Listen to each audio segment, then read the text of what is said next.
Hey team, welcome to episode 111 of Transition Talk, where we talk about dental transitions and how to navigate the sometimes messy path to practice ownership. When a buyer closes on a practice sale, we all know this is a very exciting time. You get to finally start the next chapter of your career at the practice, but before you get the wheels moving and to set yourself up for success, there are a few financial pieces for both your business and personal life that you need to address. And quite a few of these even need to be considered or decided at least 30 days before closing. You know NDP can help with that. But today, my co-host Charles has taken the reins today for part one of this series, and he has invited Cain Watters and Associate Financial Planner Zane Harris to weigh in on the topic. Take it away, Charles. Well, oh well. Christy, that was an amazing introduction. We are set to roll on this podcast. I am so excited.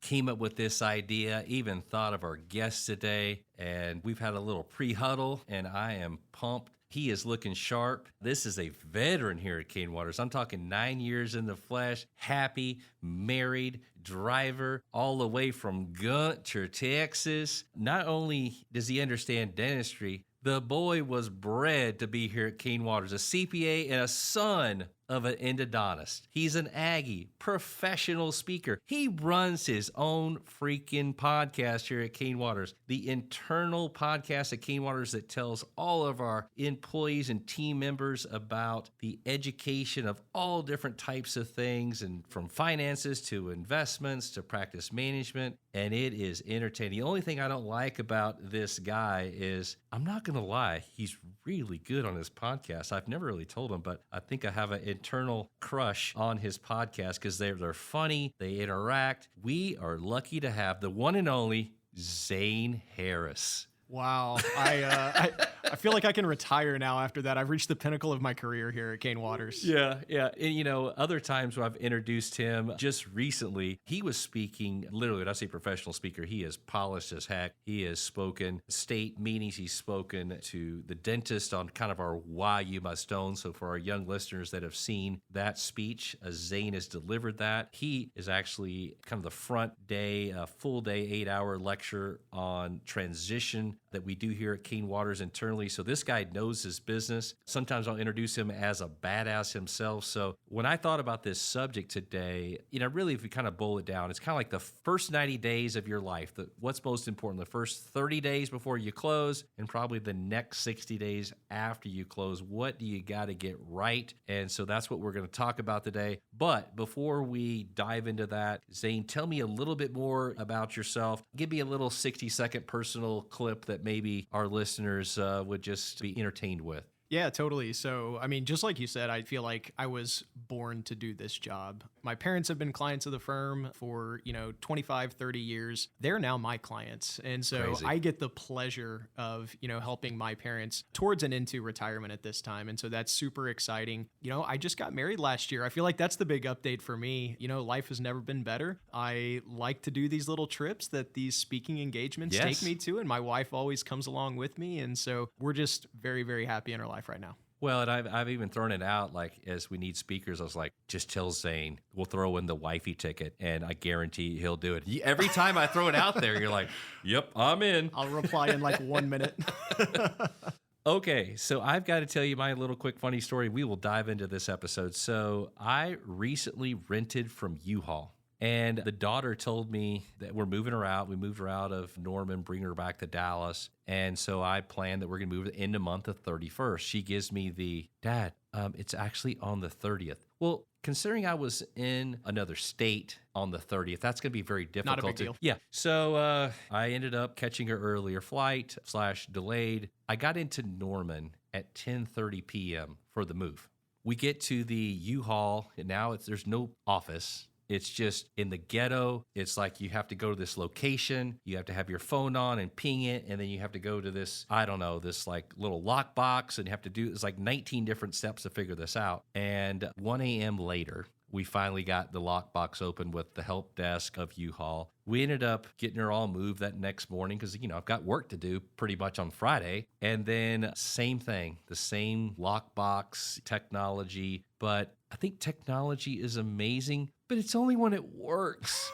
When it doesn't work and you're literally in the hood. And I grew up in the hood, but it's just like I'm looking over my shoulder. I got my son with me. I'm thinking, envision danger area. And all from U-Haul. And Charles, no one's going to mess with you. Oh. What are you, like 6'5"? Yes. You got big, broad shoulders. Yes, big, broad shoulders. But I don't think I'm going to scare anyone. They're going to talk to you for 5 seconds, and then they're going to know that they can take you. Yeah, exactly. And there's like, is this guy selling me something right now? Yeah. All right, let's get into the show. Let's get into what we're going to talk about. So as the setup here, and as our invitation to get you on the program, you work with a lot of dentists. And so a lot of times it's either you're going to get maybe an NDP handoff where everything is kind of given to you and say, hey, this person is closing, Zane, in the next 30 to 60 days. But also think about your career and over the 5-6 years building clients, you've received other clients, obviously, that haven't gone through NDP and they're about ready to close. So walk me through kind of that first 30 days before closing, and then let's get into kind of the next 60 days, what to think about as well. Yeah, I'm really glad that you picked this out, Charles, as a topic, because I do think that this is kind of an extremely critical point in time where the decisions that you make, they may not even necessarily seem all that big in the moment, but when you look back a year or even 5 years, 20 years, whatever, this time period has so many decisions that you need to make sure that you're getting right. I will also say, shameless plug here, the doctors that I get as NDP handoffs, the setup and their understanding of what they're doing and having things in place and just like their overall, I would say, maybe anxiety or stress level is just so much lower than the doctors that are not coming through NDP just because they feel like everything is a mess. They don't know this from that, or they're kind of talking with attorneys and insurance guys and they don't have necessarily anyone who is kind of consolidating everything into bite-sized pieces and saying, here's your next step, here's your step after that. And so I do just want to say that it definitely makes things easier from our side, but more importantly, it's easier on the doctor's side. Yep, exactly. So with that, I do kind of think it's really good to split this up and say, okay, well, let's first look at 30 days pre-closing. And then what are the things that we need to make sure that we have in place, or really just even an understanding of before you actually sign and close on the deal? Number one, and I hope that this isn't necessarily like too much of an elementary rule, but it's understanding the cash flows of the practice. What's that mean? What does that mean to you? Yeah, so a lot of times in the dental space, we talk about practices and their size in terms of their collections. But that's half the puzzle right there. And so the other half is, well, how much profit gets spit off from the actual collections of the practice? And that's a really key part that a lot of people, and I don't want to say overlook, but it's just like not necessarily talked about. And I have people talk to me all the time when they're even looking at maybe buying a second or third practice. They may even be seasoned veterans as like owners, but they'll say, hey, what should I request? Is it just like production reports or number of patients and things like that? It's like, hold on, let's take a step back and make sure that that's the starting point, sure, but that's definitely not all that we need to be asking. So much this thing makes.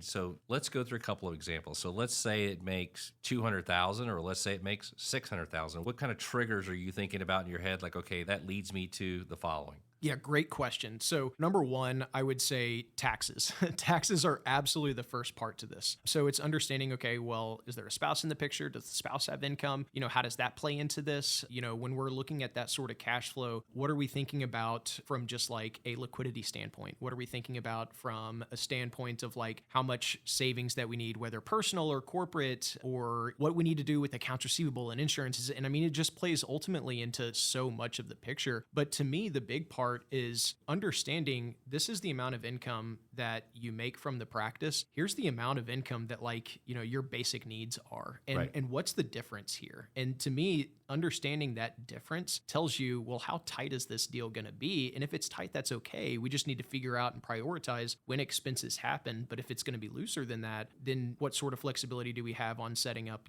like the step 2 items or the step 3 items from a financial standpoint? Is this person going to need to keep their part-time job? Exactly. Can we afford to keep that? Maybe Dr. Ron, is there an opportunity on the growth standpoint? What can we budget for? So there's so many things to see. And I think that the tighter that budget is, the tighter that cash flow, it's the anxiety that you see as the advisor, right? It's the anxiety that I see from a 30,000 foot level looking at these things. And we know there's anxiety for the buyer. Sometimes when they don't have the anxiety, I'm like, why don't you have the anxiety? Red flag. You need to have the anxiety because this thing is super tight. So yeah, understanding that cash flow is awesome. I think that there's extremes there when it's tight. I think it's a cash cow. It's printing money, or we got spousal income that could be W-2 earner. And that W-2 earner now has big income. So even that practice that is only making $200,000, that traditionally a single person, we may not be doing a lot of creative tax planning because they need all that money to live on. But because I've got spousal income of 4, 5, or 6, and now total income is at 6, 7, or 8, now all of a sudden from a planner perspective, even with it smaller, it's still a good business and a good strategy because we get to tax plan with it. Yeah, 100%. Another thing too that, I see a lot for these folks that are just buying practices is, stage of life. And so stage of life could also just mean, okay, well, I'm buying a practice and I'm getting married all within like a 1 to 2 year time period. And so when you kind of take that into effect, you've got spousal income and the rate or the clip that they're withholding for taxes. And now you buy a practice. You're making a lot more money than what you were doing before. Maybe you in like dental school or residency or just like small W-2 in another practice. And all of a sudden, not only is there a lot more income to withhold taxes for, but you're in a different tax bracket. 100%. And that's a huge part that could result in a tax liability that you don't see coming. I love the conversation with Roxanne and I when we got married. And, she was withholding, I'm not kidding you, like 8% tax. Right. And when I kindly told her that either A, we're going to have to withhold in the high 30s tax going forward, but she was like, but why? I don't understand. I don't understand. I was It's like, always that's worked. just the way it works. It just, the combined income. So taxes, yeah, certainly. What else? What else you want to hit on? Yeah, so a few other pieces here. I would say you really need to have a really good understanding of the space that you're in. So, number one, do you like the space? Is it a space that you can see yourself in long term? Number two would be if the doctor who's selling you owns the space. And that could present a really good opportunity for you as well, especially if you do like that space. Right. Obviously, owning your own space can be really, really good from a standpoint of building equity in an asset instead of paying rent. We all understand that. But what I would say is really important is if the doctor does own that space, maybe try and understand what are their long-term goals with it. Is it something that you can take on? Is it something that maybe you can get written in the clause of the actual agreement that you have first right of refusal? And so to make sure that if that doctor does end up selling the building in 5 or 10 years and it's a space that you still like, you're the party that gets to say yes or no. Yeah, perfect. I always say too is the time to negotiate is before you close. It's much harder to negotiate after you close. So all those things kind of up front. Again, this is the 30 days before. So, we have not closed. So No. if we can fine tune that lease any way we can to give us that option, again, if that's the real estate, we've done a lot of episodes on real estate here. So that's key. So I know also you had on your list as far as credentialing. So walk us through that. So getting credentialed with insurance is, a big piece to this because you just need to make sure that you're going to be able to step into this practice and you're credentialed with the insurances that the patients who are in this practice are already in network with. You definitely want to be able to have that done before you step into the practice. For And sure. so if this is a heavy insurance practice, it takes a little bit of time. Like it's paperwork, it's administrative stuff, and it's stuff that you need to be working on 30 days before closing. So that way, when you step in, you can take that piece over immediately. Another thing here too is you really should have an understanding of, whether or not the seller doctor is in network with Delta Dental Premier. Mm-hmm. And the reason for that is because Delta Dental Premier is not letting new doctors in. And so if you are going to be credentialed and in network with Delta, it's not going to be their Premier platform. It's going to be their Delta Dental PPO. And the reimbursement rates are definitely different there. And so you just need to be prepared and understand that if this is a big Delta Dental practice, this can still make a lot of sense for you. Even if the previous doctor was going to be reimbursed more by Delta Dental Premier than you will in Delta Dental PPO, that doesn't mean you shouldn't buy the practice, but you should understand how that affects you from a cash flow standpoint. Are you saying, Zane, that a good transition team would actually budget for the cash flows of the Delta Premier adjustments? Is that what you're saying? 100%. Okay. And I have seen this firsthand on the side of somebody who did not use NDP and Yeah. had no idea. Yeah, the surprise for sure. And I know that you work with, again, a bunch of clients. I know that even as associate planner, prior to you becoming a planner, you got to see all of those clients as well. Give us some maybe clients feedback on, hey, this was a struggle. I wish I would have done this differently. Just give us some insight there. Great. So I will say that I heard this a lot more early on when I was an associate planner, just because, that was kind of before NDP was taking on this new role as like buyer representation to kind of really help with these things right here. But even since then, I've seen this with a lot of folks who just kind of bought a practice, and then decided to come into Cain Waters, 6 months or a year later. But the feedback that I've received a lot of is just how much of a burden it can be when things are not spelled out in a contract for, like, for instance, payables. Okay. So like a lot of times receivables, that's kind of like pretty much in every single contract, the buyer gets to decide, am I buying accounts receivable? Am I not buying accounts receivable? For the most part, everybody takes care of that piece, but the payables piece is not necessarily something that's always spelled out. So understand from just like an operating expense standpoint in this practice, what are like the actual consumables or contracts that this practice has? So for instance, I have recently, and it's probably my most recent case of this, guy who was, 30 years old or maybe even 29 at the time, but bought this really big ortho practice and it was a really good deal, but we stepped in and one of the things that wasn't spelled out was like, for instance, Invisalign. So the old guy had this big Invisalign bill. And so that wasn't necessarily something that was spelled out in the contract. And both parties were trying to figure out like, what's the most amicable way to split this? And, this case was from before, this case was from after, and trying to figure it out from that standpoint. But that was a huge deal. And it took them a very long time to figure that part out. But there's also just other supplies ordering. There's certain dues and subscriptions type things that is the annual due that, that just hits right after the day you close. After you take over the practice. 100%. Yeah. So I know that Christy goes back and forth trying to figure out, okay, it's 20 of the 30 days. Let's prorate the rent or prorate this electric bill. Let's prorate the Invisalign bill. Or do we look at the Invisalign bill by the case? There's so many things like that to really look at because, again, maybe it's on a $600,000 practice, and maybe we're talking some smaller numbers here. Yep. But if we go to $1 million, $2 million practice, these little 1% here or there is going to add up to a lot of money. So 100%. And so I think that you probably present a little bit more leverage on the negotiating side if you do this before the contracts are signed, right? And you're not trying to unwind something after, especially if this is like a walk away sale and, that person may not necessarily have a whole lot of interest in looking backwards and, trying to work with you and be open to like your suggestions and things like that. And so, for someone who may be older and selling a practice, they may just be more interested in trying to get this thing done, right? Yep. And so you do have a little bit more leverage if you can try and work this stuff in before the signing of the contract to make sure that everything is taken care of. Well, you don't want to be nitpicking about it. You're just trying to create a reasonable and fair and being upfront about both parties. Absolutely. And what we find is this little nitpicking, this little attorneys back and forth. Now we're at close, and it almost becomes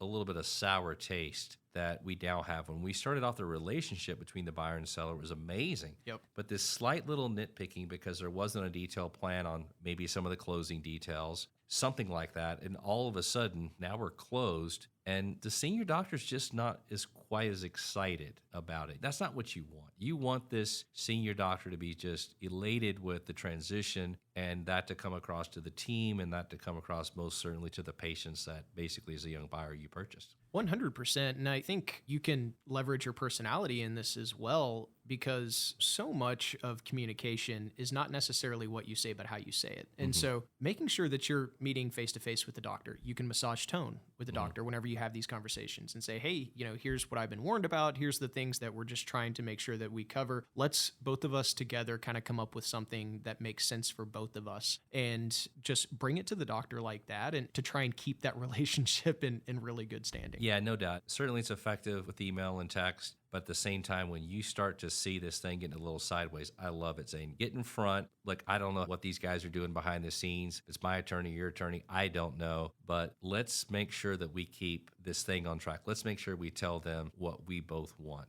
So let's iron this out together, the two of us. Absolutely, because remember, a lot of times these are walkaway sales, and this doctor still, like, people are going to come to him or her and say, tell me about this doctor, Right. like this is their practice. They've treated them, their kids. Right. It's like a legacy practice. And so you want that doctor to sell you, Oh, yeah. right? To be Yep. like, this is the best person in the world. That's right. I've loved her, him, and this has been excellent. And oh my gosh, you're going to love them as well. And that is what's really going to help you start out on the right foot, is if you can get that from the seller. Okay. One other area I know that you pointed out was this 401k plan. So I'm assuming the doctor has a 401k plan. You're the doctor. I'm the new buyer. I know I've mentioned this before. I'm not supposed to take over the existing 401k plan. Why? Great question. So I would say two different reasons. Number one, from a liability standpoint, you don't want to take over an old 401k. You don't want to assume any sort of liability that could potentially happen from the previous doctor, and you are not a part of that. Give me an example. So let's say you've been doing something wrong. What does that mean? You may be underfunding or something. Yeah, so underfunding, or maybe the third-party administrator wasn't doing the calculations correctly. Oh, wow. Yeah. Yeah. And so then I take it over because I can legally take it over. Right. And then now I'm responsible for those errors. Absolutely. Okay, so that's a no. Okay. So what's another one? Yeah, so the other one is, I'll say this, not all 401k plans are created equally. All right. Thank you. There are lots of different types of 401k plans. And I would say if you're throwing darts at a dartboard on trying to hit, am I going to hit a good 401k plan versus a bad one? About 9 times out of 10, you're going to hit a bad one. Yep. And so you don't want to take over a 401k plan that's set up inefficiently. And so that would be the other big reason, because it takes a lot of time and legal fees to restructure that thing to get it to a good, healthy type of 401k plan where you can actually get a really, really good benefit for yourself. Well, and the other thing too is when you take over a new 401k plan, you technically are going to employ all those new employees for the first time. So now you can legally write in when they're eligible to be participating in the plan. Although they've been in the practice for 10, 15 years, if you legally want to set the plan up for this year, calendar 24, and make them eligible in 25, that would allow you as a new owner to fully fund the pension plan in 24 with no cost to the team, and then let the team participate in 25. That's a really good strategy because you may be a little uncertain on some of the cash flow. And so it's at least put the thing in place and then allow us to maybe take advantage of it. Like, oh, everything worked out great in 24. I got a lot more cash in 25, so I can fund the obligation for 24. So some creativity there too. Absolutely. And I'm really glad you brought that up, because you may be stepping into a practice that the cash flow just isn't necessarily there to really be doing the aggressive retirement savings yet. And that may not even happen for a few years on down the line. I've definitely worked with a handful of practices where I've said, we're going to do XYZ in this practice. Here's how we're going to grow it. We set our plan step by step, but then that didn't involve the aggressive retirement savings right out the gate. Mm-hmm. And so that's okay. There's nothing wrong with that. But if you take over the 401k plan, then you're just set to continue doing that at pretty much the same clip that the other doctor was doing it at. That can really hinder your cash that you could then otherwise allocate towards some sort of practice growth. Okay, let's move into setting up the corporation. Oh my God, I got an email this weekend, literally about, hey, I'm going to hire you. What corp do I need to do and why and set up? So what's this whole thing? I feel like it's the bank. I mean, the bank's like, you must have a corporation. And then they go get an attorney. And then the attorney's like, I'm not going to answer if you're going to be an S corp or not. You need to figure that out. And so they basically come back to us. So what's the deal on the corporation? And looks like the vast majority of the time this S corp. Yeah. So number one, I'm going to say that there are two different types of entities. First, you have your entity from a legal standpoint. A legal standpoint is going to be different per state. It's going to say what type of liability you may be subject to in that state. Sometimes it's going to be an LLC. Sometimes it's going to be a PLLC. It can be, in California, sometimes they're called a professional corporation. There's all sorts of legal designations, and that's fine. Like, it makes no bearing on what sort of tax return that entity can file. Okay. I always defer to the attorney, because the same attorney may say, in this state, you want to be an LLC, but in this state, you want to be a PLLC. That's their umbrella, not my umbrella. Now, this is where they defer to you. This is where they defer to me. I'm not a CPA. Have your CPA figure this out. Exactly right. Hand me the baton. Yes. Right? So then you have to decide, what type of tax return do you want to file, or what type of tax type do you want to be? Now, generally, when you form an entity like PLLC or LLC, whatever that may be, The IRS defaults that to file on Schedule C of your personal tax return. Now, if you want to be treated as an S corporation, then you have to make an election for that. Generally, you have about 90 days from the time that the paperwork gets filed with the state to form your company. Got it. You have about 90 days to make that decision, okay? And if you don't make a decision that year, then you're just defaulting to back to filing on Schedule C. Got it. And then in every year, you can always make the decision for the following year, and then you have until like March 15th of the current year to make it for that year. But I would say in the dental space, generally speaking, about 90% of private practice is an S corporation. So there's really, really good tax benefits for that. I'm not going to get into the math of kind of what specifically those are, but I will definitely say that when you wear the hat of an S corporation, it's really two different hats. You wear a hat of being the employer because you own it, but then you also take on this second hat and say, I'm also an employee. And with other types, or other tax types, I should say, you only wear the employer hat. But with an S Corp, you wear two hats, employee and employer. With the employee hat, you're going to actually take wages from your business. So you're going to take payroll just like you've always done, maybe in other practices, and you're going to have your income taxes withheld, and you're going to have your Social Security and your Medicare withheld. What you need to figure out is if you are an S corporation wearing both of those hats, how much W-2 should you be taking? Because the IRS is actually extremely vague on that, but they will audit you if they think that you're not doing enough of W-2. So you need to be working with your CPA and making sure your CPA understands dental, understands what sort of cash flow you should be making from this business, because that CPA is going to be able to work with you on knowing how much W-2 you should take from your business versus just profit distributions. And that's all the income. Profit distributions are all the income that you don't take through W-2. But there's a lot of really, really good tax benefits there on why you might want to make the W-2 lower, but then also why you might want to make it higher. And so it's not just a blanket recommendation on here's what you need to do. It's every different case is going to have their own recommendation. There's one thing I just want the listeners to hear here. There's a strategy, is what you just said, Yep. Zane. We may have in 1 year where the doctor's salary is $100,000. Yep. And we could easily have a strategy 1 year later that strategy goes all the way up to $330,000. Absolutely. And both of those decisions had very strategic thought processes, tax planning ideas, how it relates to maybe the 401k profit sharing plan, impacts it'll have to FICA tax, impacts it'll have to state and federal taxes. Is that accurate? 100%. I've done that a dozen times. And the beautiful thing I always tell people about our science listeners is this is a math decision. And there is one right answer, which we love to do. I know you love to do. I mean, I guess you grew up a little bit of sciencey, but there's kind of like this one right answer, which I always like to figure out what the right answer is. So awesome. And it's different for every single person, but there is a right answer.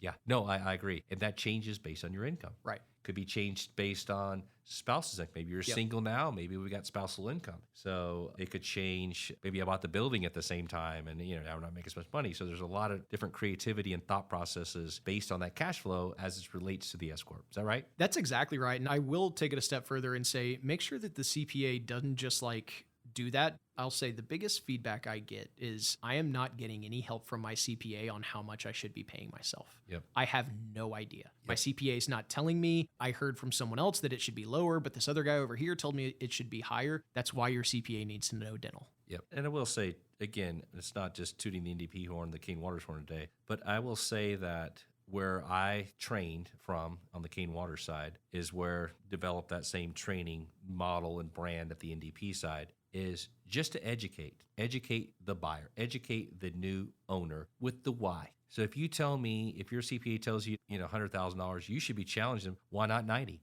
Why not 110? Yep. You tell me 330, why? Tell me, why not 310? You tell me I pay my spouse $28,000 or my kid $13,000. Why? Tell me, why not 12? Why not 11? That's where we want our listeners to be educated and always challenged. And if you have responses that are exact, and this is the why, it makes it easier to keep that relationship and to basically kind of follow their lead the next time you keep asking questions. Hopefully they have answers with a lot of the why so that you're educated and keep following along. So this is a complicated process. This is 30, 40 kind of critical decisions. We're just going through, some of these right now. Absolutely. Okay. So let's push forward. Now, you're not an insurance guy, but I mean, obviously insurance is important. So what's important, kind of this pre-30 day, post-60 day, what insurance do we need to have in place? Yeah, that's great. I think we're kind of now wading into the waters of the post 60 days after closing. Yep. There's definitely some corporate insurances that we need to make sure that you are taking over that are in place right now. So number one, it's just going to be having a good malpractice in place, having a good business owner's policy in place. Again, like Charles said, I'm not the insurance guy. We definitely have contacts that we refer out to, but there's a lot of folks out there that actually do good work on the business insurance side. You don't necessarily need somebody who's only dental specific, but there's a lot of good resources with either the ADA or AAO or whatever it may be on contacts that you can use. Trailer and Heisel is another big one that I've seen a lot of times. And so making sure that you get that in place, you definitely want to have that in place on day one, right? You don't want to be the person who neglected it and then all of a sudden there's a lawsuit on your first day for whatever reason. Yeah, I think it's interesting that you're not the insurance guy, but when there's a problem, they're calling you. Oh, yeah. Yeah, and now it's, let me see, what insurance do you have? Do we have it? Are you protected? And if you are, you're thank God we did that. Or if not, they're looking at you, why didn't you tell me? So it's a lot of pressure that you're carrying. And that's why it's important to have these policies, knowing that you're basically anticipating a problem. That's what it is. Exactly right. So it's not necessarily even just the liability from patient's standpoint, but you also have to look at, okay, well, disability policies, and there's different types of disability policies. I mean, there's three. So, number one, there's the personal disability, and we'll talk about that in the next episode. But then number two, you have a business overhead expense policy. So this is a disability policy that kicks in and pays overhead expenses of your practice if you can no longer work. And that's a huge piece to this. And understanding how much of a business overhead policy you should have in place is pretty important as well. Same thing with business loan protection. So business loan protection, number three on the disability policies, business loan protection covers your loan payments. So 99.99% of the time, you're going to have debt out on this practice that you just bought. What happens if you get disabled? You've got disability for your practice, you've got disability for yourself. What happens to the loan payment?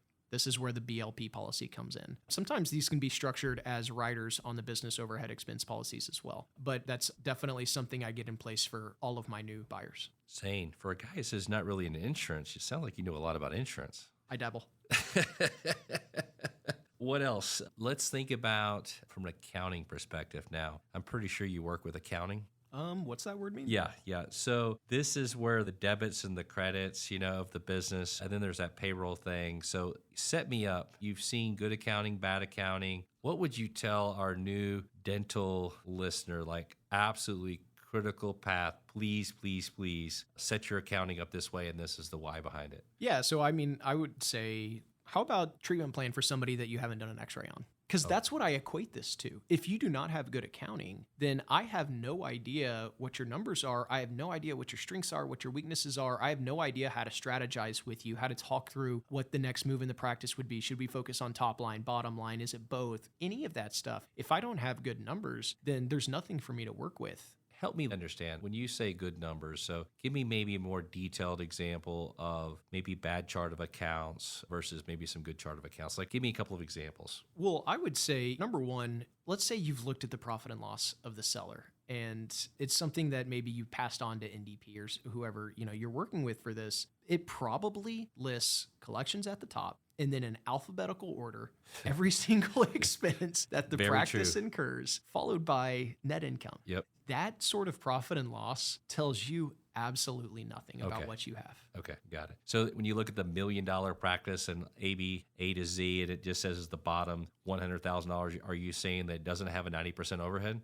Yeah, that's exactly what I'm saying. Okay. So then something that's clear that has a nice outline of direct expenses, fixed expenses, and then truly is able to see what the net profit is so we can make some good decisions. 100%. Okay. What else? So I know you wrote down website. So what are your thoughts on having that website and like right when you close, or what are your thoughts there? Absolutely. I mean, I would make sure that you're working with a group before you take over. So that way, basically, when the documents get signed, you can make that website live. In my opinion, it's great, especially if this is a legacy type doctor, to try and, I don't want to say ride the coattails, but just like leverage that legacy doctor for a little while and leverage that name. But you also need to thump your chest a little bit and have your name out there and your website and get everything together and make sure people are taking you seriously as well. And the website is the first place, right? If someone's going to Google you or Google a dentist or a pediatric dentist or orthodontist or whatever in your area, you definitely want your name to come up and you want your website to look really good, because if they can't navigate the website, then it's going to be the easiest hit back on the phone and then go to the next doctor. Yep. Get the website in place, get kind of a marketing strategy, have good phone. I love it too. Like I've seen it where on the homepage or the About Us, it's the doctors and they're side by side. Right. You know, it's not just the young guy at the top and then the old guy at the bottom, or the old guy and the young guy or gal, but even side by side. And it could even be like a story of, you know, I'm so lucky to have found Zane and enjoy my practice, and just a little bit of an intro there, even on the home page. So it kind of tells the story up front.